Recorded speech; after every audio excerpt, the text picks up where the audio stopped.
नमस्कार दोस्तों, मेरा नाम है ओमकार और आप सभी का मेरे यूट्यूब चैनल में स्वागत है। आज की वीडियो में हम सरल भाषा में जीएसटी क्या होता है ये सीखने वाले हैं। तो आज का वीडियो एंड तक देखिए, आपको जीएसटी के बारे में सभी कंसेप्ट क्लियर हो जाएंगे। तो चलिए वीडियो की शुरुआत करते हैं।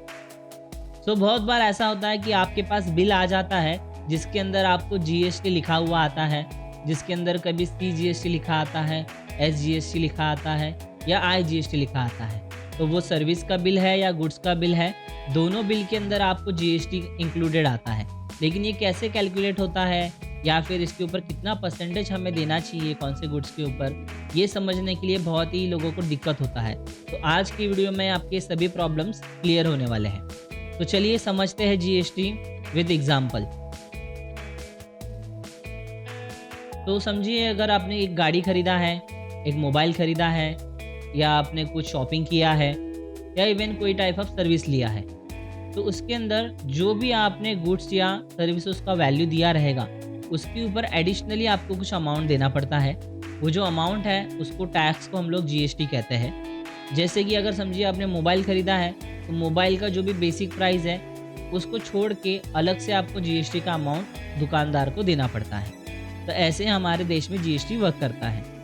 हमारा देश का जो मॉडल है वो कनाडा से इंस्पायर है, डुअल मॉडल पॉलिसी है, यानी कि स्टेट को भी पैसा मिलता है और सेंट्रल गवर्नमेंट को भी पैसा मिलता है। चलिए समझते हैं एग्जांपल से।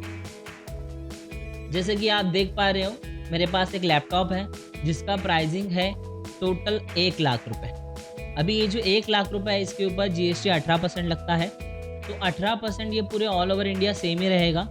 18% मुझे 1 लाख के ऊपर देना है, यानी कि लैपटॉप का सिर्फ प्राइस 1 लाख है, उसके ऊपर 18% अलग से देना पड़ेगा।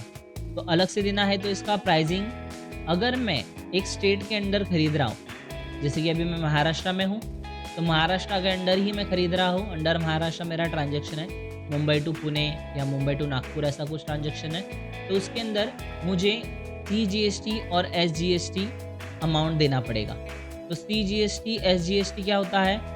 तो सीजीएसटी यानी कि central goods and service tax और एसजीएसटी यानी कि state goods and service tax. ये सेंट्रल को पैसा जाएगा 9000 और ये स्टेट को जाएगा जब मेरा अंडर स्टेट ट्रांजेक्शन रहेगा। और यहीं पे अगर आपका ट्रांजेक्शन आउट ऑफ स्टेट होता, यानी कि महाराष्ट्र टू गुजरात हो जाता, केरला हो जाता, तो ये सिनेरियो में कुछ भी चेंज नहीं होने वाला है। जस्ट आपके जीएसटी में यहाँ पे आईजीएसटी आपको लगता, और ये जो आईजीएसटी है ये आता आपको 18,000 डायरेक्टली, जो कि सेंट्रल गवर्नमेंट कलेक्ट करेगा। टोटल बिल आपका 1,18,000 का ही हो जाता। तो इस प्रकार जीएसटी जो है आपका वर्क करता है इंडिया में। इंडिया में जीएसटी आने से पहले बहुत सारे इनडायरेक्ट टैक्सेशन थे, जिसके अंदर VAT, entry tax, luxury tax, entertainment tax, ऐसे बहुत सारे टैक्सेशन निकल के चले गए और सिर्फ जीएसटी बचा है। तो जीएसटी के एडवांटेज भी हम लोग देख लेते हैं। जीएसटी आने के बाद कंपोजिशन स्कीम आया है स्मॉल बिजनेसेस के लिए, जिसके के अंदर उनको कोई अकाउंटिंग मेंटेन करने की ज़रूरत नहीं रहती।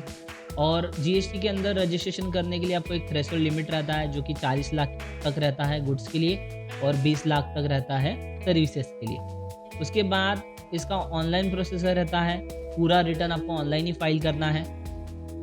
ई कॉमर्स ऑपरेटर के लिए बहुत ईजी हो गया है, उसको डिफाइन कर दिया है ई कॉमर्स ऑपरेटर्स को जीएसटी में। जो अंडर जीएसटी लोग आते नहीं हैं तो उनको जीएसटी का खामियां रहता है, उनको जीएसटी का पैसा अपने जेब से देना पड़ता है। लॉजिस्टिक इम्प्रूव हो चुके हैं और आपका रिटर्न फाइलिंग बहुत इजी हो जाता है। एडवांटेज के साथ कुछ डिसएडवांटेजेस भी हैं।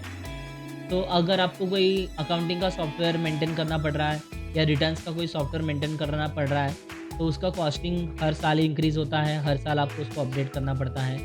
पेनल्टीज़ भी रहती है, जीएसटी आपको डेट टू डेट ही भरना पड़ता है, पर्टिकुलरली डेट्स रहती है उसमें। ऑनलाइन ही है ये पूरा सिस्टम, तो आपको ऑनलाइन पूरा सीखना पड़ेगा। उसके लिए आपको एक कंप्यूटर ऑपरेटर की ज़रूरत पड़ेगी और इससे जीएसटी से वर्किंग कैपिटल के ऊपर इम्पैक्ट पड़ता है। तो ये सब नेगेटिव पॉइंट है जीएसटी के या फिर डिसएडवांटेज है, आप इसे कह सकते हो। तो होप सो आपको जीएसटी कैसे वर्क करता है, जीएसटी क्या है, ये समझ में आया रहेगा। Thanks for watching, take care, bye bye.